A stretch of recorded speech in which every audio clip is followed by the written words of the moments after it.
This is Find Your Dream Job, the podcast that helps you get hired, have the career you want, and make a difference in life. I'm your host, Mac Pritchard. I'm also the founder of Mac's List. It's a job board in the Pacific Northwest that helps you find a fulfilling career. Every Wednesday, I talk to a different expert about the tools you need to get the work you want. Find Your Dream Job is brought to you by Top Resume. Top Resume has helped more than 400,000 professionals land more interviews and get hired faster. Get a free review of your resume today. Go to maxlist.org/topresume.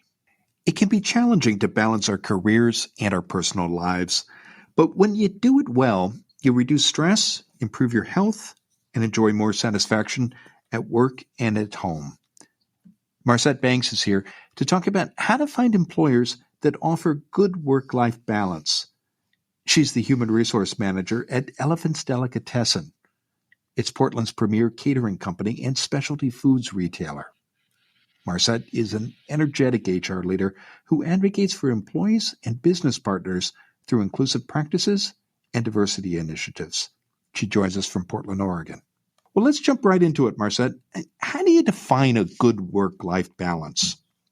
I think you kind of need to figure out what this work-life balance means to yourself, whether that's having a part-time role because you have other commitments outside of work, or wanting to have an adequate amount of paid time off, or potentially have time with your family or friends. So really, work-life balance is allowing you to have a position in a company, but also have time to enjoy what is important to you outside of work. You've worked in HR for a long time, Marcett. Do you think work-life balance has become more important to job seekers since the COVID-19 pandemic started? I definitely think so. I think the workforce and the world of work has changed so much, especially let's dive into maybe like childcare services. Those were not easily available for most people during the pandemic, currently still bouncing back from that. And so having an employer who understands your personal life and what is needed from you, from your family, and allows you to amend your schedule accordingly or have time to spend with your family, take care of them, work remotely. I definitely think that the pandemic has really shined a light on what it truly means to enjoy your job and be able to have that flexibility to do what you also enjoy outside of work. And I think employers are definitely doing what they can to improve the overall employee experience with work-life balance and consideration. Well, tell us more about that, what you're seeing employers do, not just at your own company, but I know you talk to other HR professionals all the time. What are you seeing employers do to improve work-life balance for their staff, especially since the pandemic began? Yeah, for sure. I mean, flexible scheduling, as I mentioned before, offering employees who are working full time the ability to work maybe 4 10-hour shifts and have 3 days off together if they're on a 5-day work week schedule normally. Offering part-time schedules as well. I've seen employers have 2 new hires and they're going to split a full-time schedule, right? So if it was a 5-day-a-week schedule, they would have one employee work 2 days, the other employee work 3 days. Also offering expansive paid time off options, extra vacation time, extra time to take care of yourself if you are experiencing symptoms of COVID or have tested positive. Also, wellness programs. I think work-life balance is important when you're at your, place of work as well. Maybe they bring in a yoga instructor to have, a hour lunch where you can participate in that type of activity. And then remote work. I think that is huge. Lots of employers are offering more remote positions, including us here at Elephants. It's something that we've never really done before prior to the pandemic, and it kind of lunged us into that. And I think it also opens up your talent pool too, to new workers that may not live, in your area. So I think that there's a lot of different things that employers are doing to kind of make that, again, that employee experience really meaningful and positive.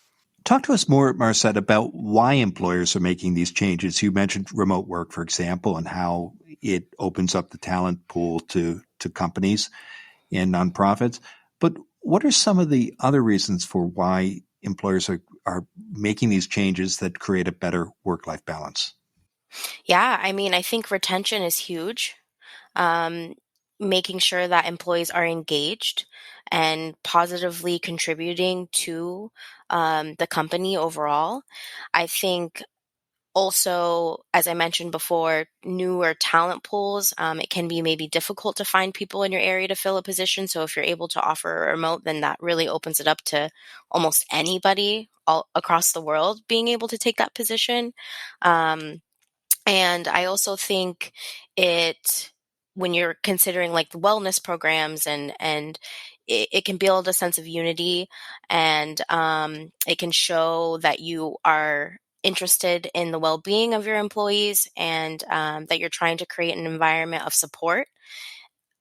So I think, retention is big, engagement, and just, enhancing that overall experience of the employee. Well, let's talk about steps job seekers can take to find employers that offer good work-life balance. One of the first steps you recommend is to look internally at yourself. How do you do this, Marcette?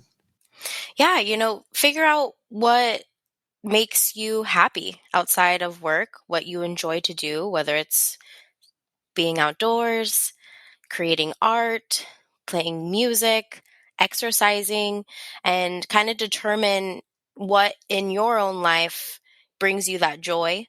And then, how you feel after you've achieved that joy, right? And are there steps or exercises that you recommend that can help people get clear about this? I mean, do you recommend making lists, talking to colleagues? What have you seen be most effective? Yeah, I think, if you're at this crossroads maybe in your career and you're maybe feeling burnt out, I think making a list is great. Um, and introspectively looking at the activities outside of your job and what, makes you happy. I think talking to family and friends, and figuring out what would be the next step in order for you to kind of achieve this work life balance. I think, being present in the moment when you're performing certain activities, whether, as I mentioned before, exercise or art or, being outdoors, kind of present in the moment, understanding how those types of activities make you feel, and then figuring out how you can participate in those types of activities more. And, creating a schedule for yourself could be a part of that. Um, Maybe you attend like a group exercise class, and that's on certain days at certain times, looking, into finding a role that will fit that schedule. Well, let's talk about how to find that role. I know one step you recommend is to study job ads and do research that can help you filter out employers that don't match your needs. What's the best way? What should you be looking for when you're looking at a job posting to see if an employer not only offers a good work-life balance, but is going to best meet your needs? Yeah, looking at the schedule that they post on the ad, if you know that you're on a rugby team Tuesdays and Thursdays at 6 p.m. and the schedule conflicts with that, that might not be the best position for you. Looking to see if they offer PTO, maybe if you have kids and they have certain times off, making sure that you're allotted enough paid time off to participate in in their activities or take vacations if that's something that you're looking for. And also the proximity to your home, looking at where the workplace is located, knowing if, long drives are something that you enjoy, or if they're not, avoiding positions that will take you a while to arrive at the workplace. And I think also reading and understanding the culture or the overall environment that you may participate in, the mission, the values of the company, making sure that those align, because ultimately you will be more engaged and feel positive while you're there, which ultimately, I believe helps your work-life balance overall. Well, this is terrific. We're going to take a quick break, Marcett. When we come back, Marcett Banks will continue to share her advice on how to find employers that offer good work-life balance. Stay with us. Are you ready to update your resume? Go to maxlist.org/top resume. An expert writer at Top Resume will review your resume for free. Go to maxlist.org/top resume. Get specific ideas you can use to improve your resume right away. And if you don't want to rewrite your resume yourself, you can hire Top Resume to do it for you. Go to maxlist.org/top resume. Now, let's get back to the show.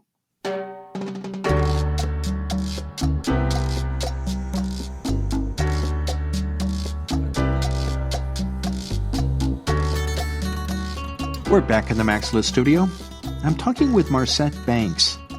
She's the Human Resource Manager at Elephant's Delicatessen. It's Portland's premier catering company and specialty foods retailer. Marcett is an energetic HR leader who advocates for employees and business partners through inclusive practices and diversity initiatives. She joins us from Portland, Oregon. Before the break, Marcett, we were talking about one of your ideas for finding employers that offer good work-life balance, and that was studying job ads. And you laid out some great tips for what to look for that indicate that these are employers who take this into consideration and offer these a good work-life balance. What are red flags that you might keep an eye out for when looking at job postings? Yeah. I think, again, when you're looking introspectively and kind of understanding what you are looking for and what you will want to continue to participate in outside of work, if you see a schedule or a element of that job ad that doesn't align with what you're looking for, that definitely is a red flag. I think it could, if you're looking for an employer that offers childcare, for example, and they don't list that on their job ad, and you can't really see on their website that they offer any service as such, then that could be a red flag. I think it's really understanding what items in your life you're looking to continue. And then if you see elements on the job ad that directly conflict with that, that probably isn't going to be the right position for you if you're looking to continue doing some other things outside of work. What other research do you recommend doing besides looking at job postings to see if an employer is offering a good work-life balance? Yeah, I think informational interviews are great. Offering to have coffee with the recruiter or the hiring manager just to get to know a little bit more about their expectations and the position.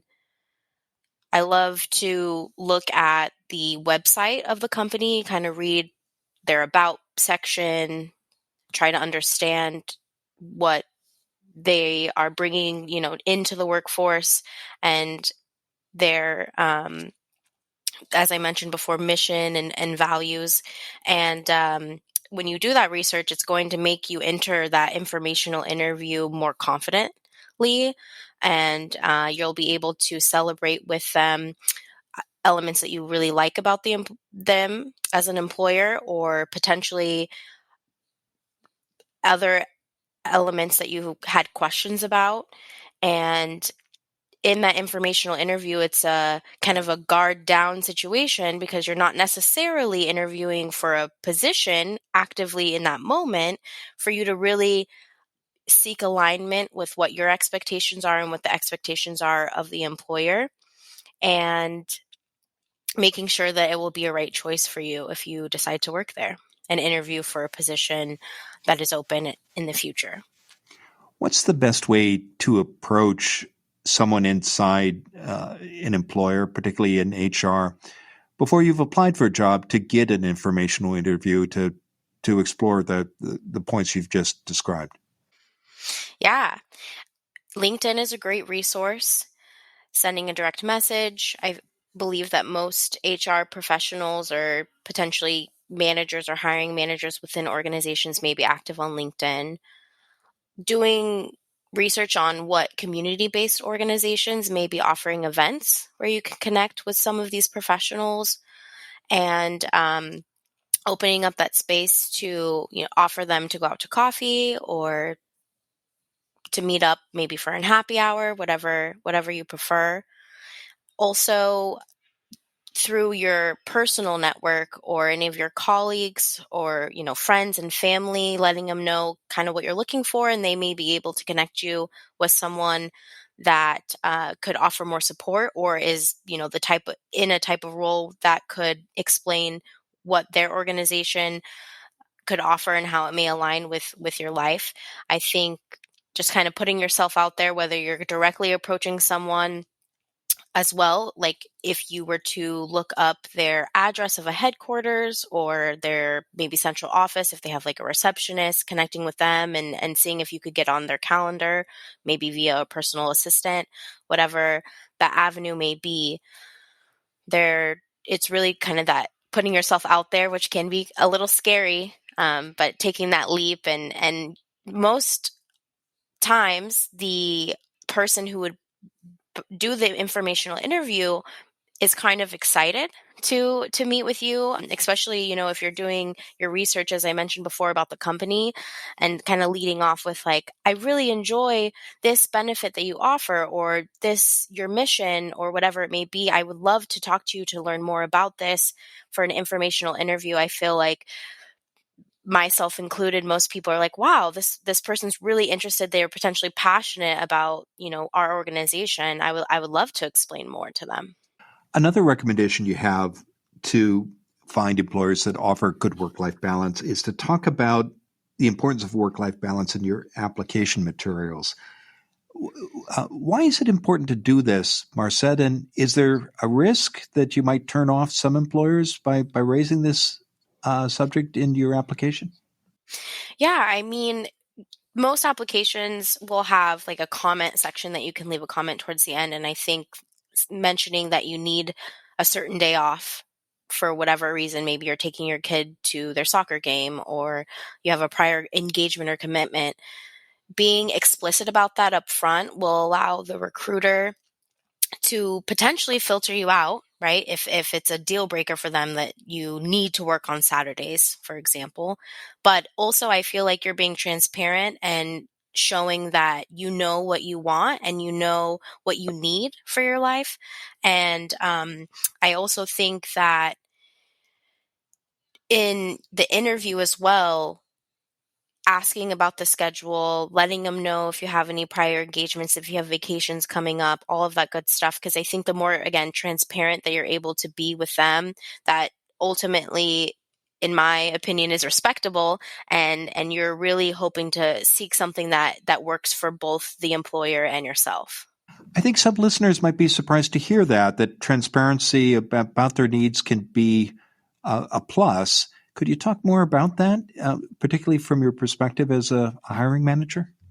Yeah, we in our job ads have questions that, explicitly ask what's your desired schedule, especially in the phone screen. And, our ultimate goal is to seek alignment on that.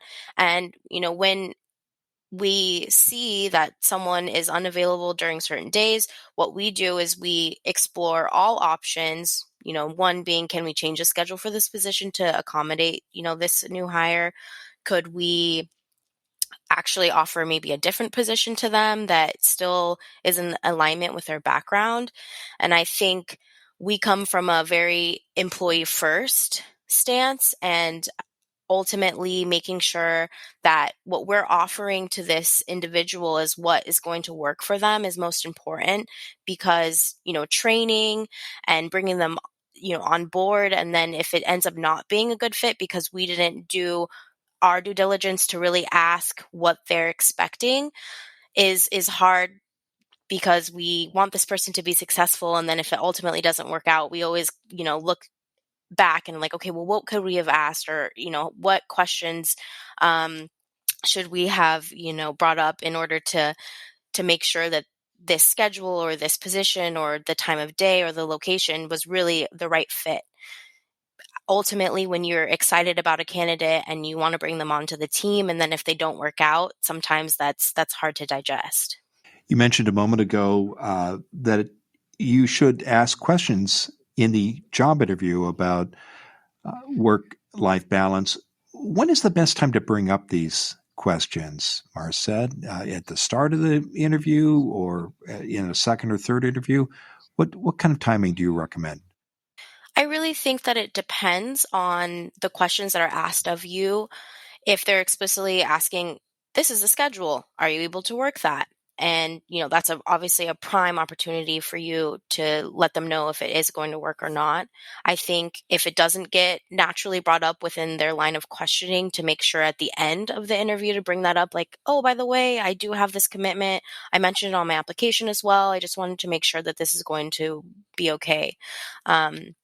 Or if you're in like a multiple interview stage, I would say probably at the end of the first interview, because like I said, you be that transparency and making sure that they understand what your expectations are and that it aligns with their expectations, I think is important to do at the beginning of the process if there's multiple interviews, just so that ultimately the time spent for interviewing or other elements of that process is time well spent. Well, it's been a terrific conversation, Marcett. Now, tell us what's next for you. Well, here at Elephant's Delicatessen, we have a lot of new and exciting opportunities ahead of us. We're going to open up 2 new retail locations and a second production kitchen, and we're really bouncing back from the pandemic. We were affected heavily by not being able to have like catering events and such, and so we're really working on building our business, but also building unity. We are hoping to have a lot of fun events for our employees to attend and boost that engagement. I'm also on the board for the Portland Human Resource Management Association, and we're working on bringing in-person events back and boosting attendance there. So a lot of bringing things back and positively moving forward together. Well, terrific. I know listeners can learn more about you and your work at Elephant's Delicatessen, as well as at the Portland Human Resource Management Association by connecting with you on LinkedIn. And as always, if they do reach out to you, I hope they'll send you a note and mention they heard you on Find Your Dream Job. Now, Marcett, given all the great advice you've shared today, what's the one thing you want a listener to remember about how to find employers that offer good work-life balance? Yeah, ultimately, look at what makes you happy, take care of yourself, do what you feel is right, and it may take some time, but you'll find the perfect match as long as you lead with what you enjoy the most.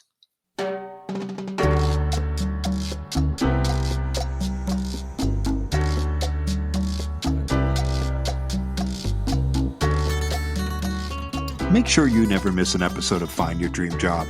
Subscribe to our free podcast newsletter. You'll get information about our guests and transcripts of every show. Go to maxlist.org/newsletters. Again, that's maxlist.org/newsletters. Next week, our guest will be Liesl Forve. She leads market expansion and corporate partnerships for Navigate Forward. Her company supports executives as they explore a shift in career, pivot into retirement, or consider board service. Even when unemployment rates hit record lows, job openings attract multiple applicants. How do you present yourself to an employer so that you stand out from your competitors? Join us next Wednesday when Liesl Forve and I talk about how to market yourself into the job you want. Until next time, thanks for letting us help you find your dream job. This show is produced by MaxList. Susan Thornton Huff schedules our guests and writes our newsletter. Lisa Kislenberry Anderson manages our social media. Our sound engineer is Matt Fiorillo. Ryan Morrison at Podfly Productions edits the show. Dawn Mole creates our transcripts, and our music is by Freddie Trujillo. This is Mac Pritchard. See you next week.